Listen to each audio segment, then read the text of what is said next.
All right, guys, we've got the engine hoist, the engine stand, and a wild big boost with hot chocolate. I hate you. Why do you hate me? Everybody's calling my car Wildberry Boost because of you now. But that's so rad. It's a laughing stock. No, it's not. Wildberry Boost is sick. I'm gonna paint your car like lime green or something. I'm down. I'm down. I'll be the limeade little boost or something. And you know why? Because what? You always buy lemons of cars, so your car should be lemon colored. Well, who checks out the cars with me? I thought you're supposed to save me from lemons. You're just trying to get more work for yourself. It's gonna be lemon color now. Comment below if you want Adam to paint his car lemon color and put lemon stickers on it. Wait a second. Is that why my 240 is almost lemon color? Because that car is pretty much a lemon. It's like a really pale lemon. Change the color, it will be better. Yeah. Okay, guys. So unexpected, but like I told you in yesterday's video, I don't want to really half-ass this, for lack of a better word. Rather than pulling the head off in the bay, we'll get so much more space to work around and re-gasket the whole motor if we pull it out. So Alberto, what are we doing? I'm drinking my hot chocolate to make some more boost so we can remove that thing today. So sad. I really thought that it would last in the engine bay for probably at least a month. I don't know. What is this, like 3 days? 3 days and we're pulling the motor? Before we pull the motor, I want to do one more compression test. Alberto, do you see a point in doing this? I mean, I also check the condition of the engine one last time after drifting, see if anything happened. Oh, that's a good point too. I didn't even think about that. My logic was we're not going to be able to do a compression test on the bottom end, so God forbid we have to rebuild the bottom end. Might as well know now rather than pulling it out and just be like, oh, I think it's good. How the plugs look? A little bit inconsistent. Like this one's like more lean, this one's more rich. Was the one in back lean? Because I read that when you modify the intake manifold like this, it starves the back cylinder. They're like this. So this one was this one right here. All right, that doesn't make any sense. This one, cylinder 3 is more lean than the rest of them. Look. Maybe it was sipping on some purple drink. I'm taking off the hood just to make a little more room to work. Mind you guys, this is the same gauge that has read 120 compression on like every other motor we've ever tested. So it might be good, we don't know.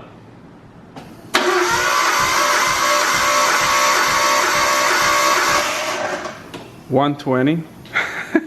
Baseball. I know one trick to see if it's rings is to add a little bit of oil on top of the cylinder and see if that boosts compression. It did indeed boost it to 150. But Alberto, explain why that doesn't matter. Well, right now, I put a little bit of oil on top of the cylinder, so it's making the combustion chamber smaller, so it's literally compressing that. It's like making the dome more high compression, can I say? I understand what you're saying. Pushing fluid, which is like hydraulic pressure, it's not going anywhere, so it raises compression. I thought the logic was that a little bit of extra oil was supposed to like kind of create a better seal around the ring, and that's why it raises compression. You can like put oil and then like crank it out, get rid of the excess oil, but right now it's compressing oil, so it makes the compression higher. Kind of curious what you guys think. Do we, whoa, I got a bubble in my throat. Do we rebuild the bottom end or do we not rebuild the bottom end? I don't know, man. I don't know what you're talking about. That worked way too perfectly. Show me. Cylinder 4 is actually looking like it's a little bit low now. What the heck, man? It's been 1 day with this car. 1 day. So I guess it's kind of looking like we should probably rebuild the bottom end too, based on that. Looks like it. That's 20 psi low on at 120. That's 100 psi, so that's definitely more than the safe zone, so there probably could be correct ring lengths or something there. I guess the only benefit of this is if we do end up building the bottom end, then this car will have way more potential. And then rather than being limited at like maybe like 400, 450 wheel, we could push it way more. Did you mention that you're gonna do E85 on it? Yeah. So if you're gonna do E85, that means you can raise the compression and have more lower end. Yeah. So you have more response, so you can bump the compression to like 11.5. That'd be sick. You're running E85 anyway, so that shouldn't be a problem. Well, we gotta see NLRB stuff. Man, my mood just went from like super stoked to kind of like, I don't want to do the bottom end, but whatever. All right, so what's the plan? What do you want me to tackle? What do you want to tackle to get this thing out of here? We could start by getting that jump box out of the way, and then I'm gonna start taking apart the turbo because it needs to get out of there.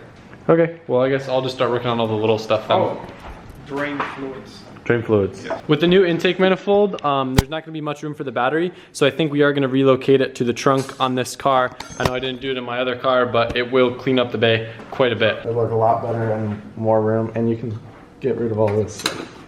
Oh, thanks for the help, man. Yeah, you're welcome. Appreciate it. I'm really about these custom fabbed grill brackets. They're tight. Some innovation right here. This is great. I love how this grill's attached. This was chilling in here, so maybe whoever had this car before had an issue with the hood latch not working, and there you go, gifted. Doesn't pass time. The AC thing is like throwing ice at us. This car is actually really fun. We're going through it and we just keep on finding more and more janky stuff that's not hooked up or doesn't have clamps. Just look at this manifold, man. That's so funny. You getting a kick out of this, Alberto? I'm cringing while I'm going, but I'm so glad we're gonna upgrade all that stuff and make it nice. I know. That I'm glad we're doing this. I'm kind of kicking myself because I didn't want, I thought about just getting a shell and doing all this stuff from scratch, and that's what we definitely should have done. But here I am again with another person's pile of crap, trying to make it nice. Sigh. Alright, I'm removing all these vacuum hoses. There's like a million vacuum hoses everywhere, and I thought this vacuum hose was a vacuum hose, but it's actually a coolant hose that goes to the throttle body, and it has no clamp. Like, if that comes off, you'll literally spill coolant everywhere, apparently. If it makes you feel any better, none of the vacuum lines had any sort of clamp. There's one line here that had a zip tie on it, and that's it. All the rest I've just pulled right off. I looked at the coolant and I was about to say, oh crap. And then I realized there was already oil in there before. Yeah, I know, Alberto. Stop taking my jokes. Did you get that? Look, my first clutch fan. We're keeping this thing, by the way, for mad cools. Look at that. Whee! So dope. Love it. Sick. Okay, bye. This is my first one of these guys, too. I guess this is a fuel vapor thing. What does it do, Tommy? Charcoal canister. Chart? It recirculates the vapor from the fuel and puts it back in the engine. $30 on eBay. Link in description. Your exhaust, right now it's just resting on the manifold, so it doesn't have any hangers anywhere. Not here. Not here, not here. Only it's been held up by one bushing. So that if we touch it, the whole thing will just fall off. I stand corrected. This actually is a Hikes Delete. It almost looks like a rack though, doesn't it? That's how it looks normally, but like you'll have ports for it. Got it. I have no idea why. Maybe you guys can explain this to me. The drive shaft literally says LZ from Japan. I did not put that on there. I do not understand. My mind's like blown right now. Wait, is this the same drive shaft as like an S13? How tight would it be if we could do RB25 trans with my S13 drive shaft, if it just happened to be the right length? I don't think it is. That'd be sick. But we can measure it and see. Look at all this stuff in the middle. We don't like that. This is bad, right? All this stuff. I mean, that one's in good condition. Yeah, but isn't that bad? But I know someone that might want one as a spare. This break. Tommy? Tommy want one? I love two-piece drive shafts. Yeah.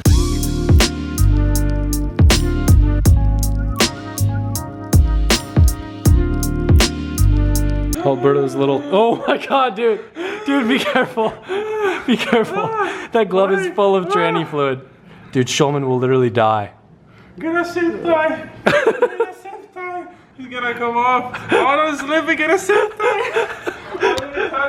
I thought he was calling me senpai, not zip tie. I've never seen a 3-spoke disc before. That's pretty cool. That's probably Hexetti. That's rad. It doesn't have that much life left, huh? It's not Hexetti, so whatever that is.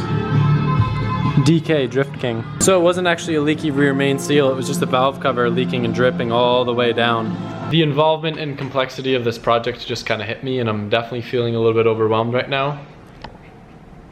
What are you laughing about? I mean, you gotta do what you gotta do. It went from just kind of pulling the head off and doing really minor stuff to like a full-blown need another trans, another drive shaft, different ECU, block machine, pistons, like getting the bay painted, to where like it's a lot of work to do this. Like we as YouTubers, I feel like we do it often and make it look like it's not that big of a deal, but it's a massive project to get this stuff done. There's a lot of work to be done here. I know. Like just looking at this is just like bleh. But now, look at the before and then can't wait to see the after. You're so optimistic, Big Boost. I love it. I'm just gonna kind of take it like little by little. The main thing that I want to focus on right now, as soon as possible, get the motor torn down so I can get it to the machine shop and then have that out of our hair and then have that in the queue to be machined and all that. And after that, focus on getting the engine bay completely stripped down and ready to go to paint. So then the car's out of here. And then what do we get to focus on, Alberto? Nicole's car? Oh yeah, I forgot about that too. And then we can, I was thinking that's my S13. And then we can focus on finishing up Nicole's car, so then we can get that done and get that out of here in that paint. And then while we're waiting for everything to get done, we can maybe figure out what's wrong with my S13. It's a lot. It's a lot of work. It's overwhelming, but. Hey, that's like content for days. So. I know, it's content, and it's really fun. The part where you get to like drive the cars and see the finished product is really fun and rewarding. But we have 3 projects right now that are all at the like not fun stage that are, well, I guess Nicole's car is fun, but it's not at a pretty stage. So it's just like, it'll be awesome to see everything come together, but. This just reminds me, I don't even want to think about when I have to remove my engine again. Yeah, oh, for your woodruff key? My woodruff key. So I gotta remove the engine to take the crankshaft off and then send it out to the machine shop and have them machine it to put a bigger woodruff key that doesn't break in half, and then have them torque the bolt to 300 foot-pounds. And then finally, it should not break. Guys, if you're bored and you're a professional engine builder and you wanna like come do stuff so me and Alberto can just watch and play PUBG together, that'd be pretty rad. You still haven't even played PUBG once. I don't know how to do it. Well, I'll play PUBG with you tonight. We'll play PUBG. Okay, let me see how sometime. If Nicole lets me. Nicole, if you're watching this, can I play PUBG with Alberto, please? That's Please? hilarious. Now I understand his problem, because I'm like, I gotta wait to see if Maria will let me play. Really? It's been like, what are you doing? You gotta get to work. It's like, I just got out of work. So I keep working more. It's like, fine. Anyway, guys, I hope you enjoyed our little video pulling the motor.